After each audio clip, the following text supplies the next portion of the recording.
આપ ભગવાન જગન્નાથના દર્શન કરી શકો છો, ભાઈ બલભદ્ર અને બહેન સુભદ્રાના દર્શન કરી શકો છો. તો રથડા તૈયાર છે.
તો થોડીક જ વારમાં ભગવાન રથડે બિરાજમાન થશે. આદિવાસી નૃત્ય કરવામાં આવી રહ્યું છે, ગરબા થઈ રહ્યા છે. તો ક્યાંક ભક્તો નાચી રહ્યા છે અને ભગવાનના દર્શન માટે અધીરા બની રહ્યા છે, કારણ કે ભગવાન નગરચર્યાએ નીકળશે. 148મી આજે રથયાત્રા છે અને તમામ જે ભક્તો છે કે જે રાતથી લાઇનમાં રહેતા હોય છે અને દર્શન કરવા માટે ભગવાનની એક ઝલક જોવા માટે આવતા હોય છે. દૂર દૂરથી આ વખતે લોકો આવ્યા છે, ન માત્ર અમદાવાદ, સુરત કે પછી ગુજરાતથી, દેશમાંથી આવ્યા છે ભક્તો અને દર્શન કરવા માટે આવ્યા છે.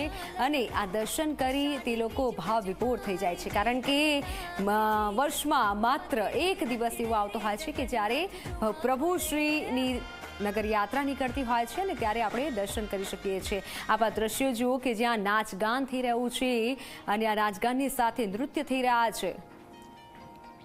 સંવાદદાતા ગૌરવ પટેલ જોડાઈ ચૂક્યા છે.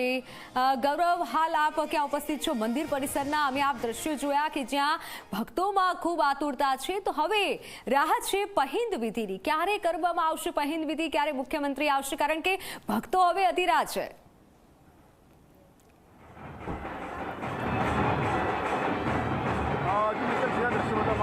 અમદાવાદના જમાલપુર જગન્નાથ મંદિરના કે જ્યાં તમે જોઈ શકો છો ભગવાનને જે કરવામાં આવ્યું છે, કારણ કે જ્યારે મામાના ઘરે ગયા ત્યારે તેમને તાંબુ ખાવાને કારણે આંખો આવી છે. એ આંખોનો ઈલાજ કરવા માટે સવારે એમના જે આંખો પર રહેલા જે ઉપરના હતા